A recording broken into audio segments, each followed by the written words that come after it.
Auburn football adds a new pass rusher to the 2025 group. Y'all know how we do. Let's get straight to it. War Rapport style. Let's drop it on them.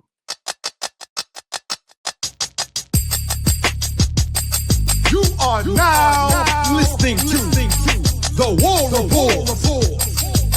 Drop. That's right. Morning drop. We are back inside of the Auburn Express, powered by the War Rapport. Talking a little Auburn football this morning. Shout out to our show sponsor, as always, when we're doing the morning drop, folks over at the Rogue Shop. Make sure you head over to rogueshop.com and use code RAPPORT when you do. Get you a little something off your purchase from America's #1 online dispensary.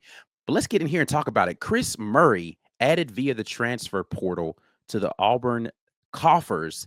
Another defensive lineman, another pass rusher, a guy that's going to be able to get out there and get after the quarterback. Now an Auburn Tiger. He made it official on Sunday, announcing that via his social media. And Auburn, this is the second defensive lineman that Auburn has added in this transfer portal class, along with Dallas Walker. Dallas Walker, more of an interior defensive lineman.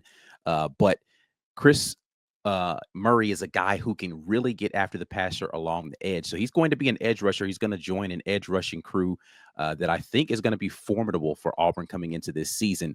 But the transfer from Sam Houston State started his collegiate career at TCU, didn't get any playing time his freshman year right out of high school, but played 3 years at Sam Houston State. Most notably last year, breaking out being an all-conference USA, first-team all-conference USA performer as one of the best edge rushers in the conference. 6'4", 255, and, you know, kind of a tweener guy, right? Like, he's not too big. He's not too small. He's kind of tall, lean, but he absolutely has speed, and he has a tenacity to be able to get after the quarterback.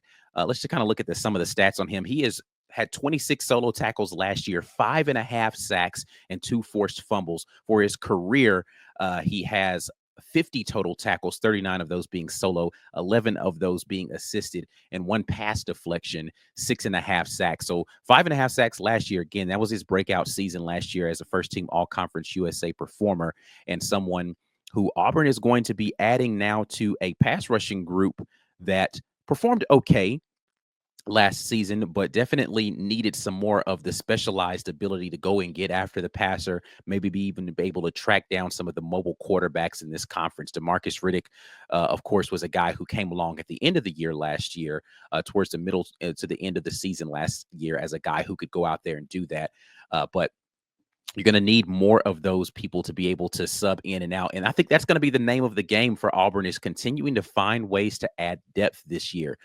Chris Murray is a guy who's only going to have 1 year of eligibility. So he's going to be out there trying to make sure he can do everything that he can to bolster his stock in an attempt to try to make it over into the NFL. And this is, of course, going to be a step up for him. Sam Houston State, again, in Conference USA, he's going to be playing against the big boys now. He had some opportunities in his career, and we'll look at some film. Green Name Gang, I got you. We're going to look at some film on him. Notably, I think he played against UCF last year, and so we'll try to see if we can get that film for you all and see how he performed against comparable competition, right? I'm not saying that UCF is necessarily like an SEC powerhouse, but you'll get an ability to see what he looks like against some people that are in a power conference. So we'll do our best to get that film out there for you. So if you are a member, make sure you are locked and loaded with your green name.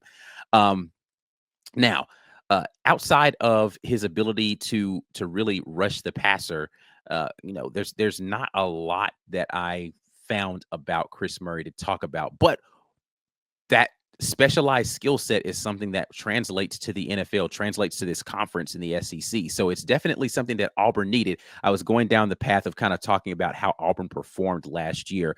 Last season, according to PFF, Auburn was the 30th ranked pass rush team as far as their PFF grade and pressuring the quarterback, 30th ranked in the country. That was good for 9th in the SEC. So kind of middling in the conference in the ability to get after the quarterback. So going in and bringing a guy who has that specialty that you can bring in some of those rabbit packages that they like to have, is going to be important for Auburn this season. Again, you want to have more depth at that spot so that you aren't relying on the same guys to go in and make that happen. It's going to be a deep room that, Keldrick Falk is a guy that was a good edge rusher for Auburn. He played that defensive end spot, so he's going to be more of the strong side. He's probably going to play a little bit more of the weak side, Will Chris. He was in Leo packages a lot for Sam Houston State.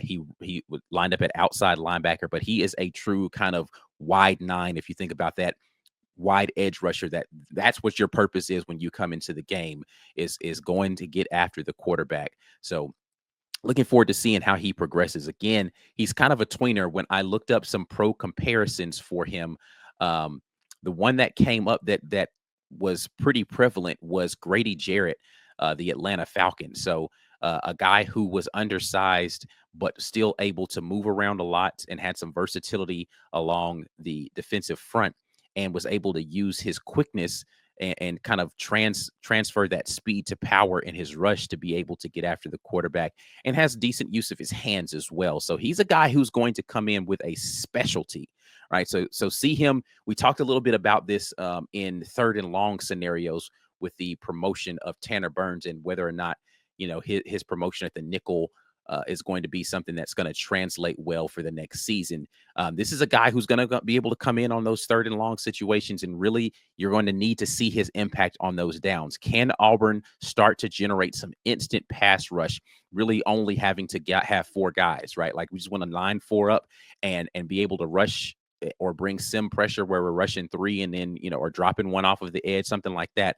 Do they have enough guys where you can just line them up and say, hey, somebody go get after this guy, and make sure that we can get off of the field here quickly? He's going to be a guy that's going to be counted on to do that. At least that's what his role, they're bringing him in for that role. So, but shout out to Coach Vontrell King Williams, for going out and getting another person for them to be able to utilize along that defensive front to be able to harass the passer. So looking forward to seeing what he's able to do. But that's enough of me talking about this. I want to hear what you all's thoughts are on this. Do you like the acquisition of another pass rusher out there on the defensive line for Auburn coming into this season? What are your thoughts about this one in particular with Chris Murray? And how do you see Auburn's pass rush evolving now that you see all these new guys coming into the room, right? You look at the freshmen that came in this class. You got a lot of pass rush, or you got a couple of good pass rushers in that. Now you add one from the transfer portal. You've got some coming back. Jamonte Waller didn't play very much last year. He's likely going to be in that kind of group as well. DeMarcus Riddick, another full year of him being able to get out there and do that and learn more of the system. Has Auburn improved their depth and their ability to get after the passer? That's what I want to know from you all right down there in the comment section. Go ahead and leave a comment. Before you get out of here, make sure that you like this video. Subscribe to the channel if you haven't already. Share the content with somebody else. We'll be back at you with more great content next time. But until then, and as always, War Eagle.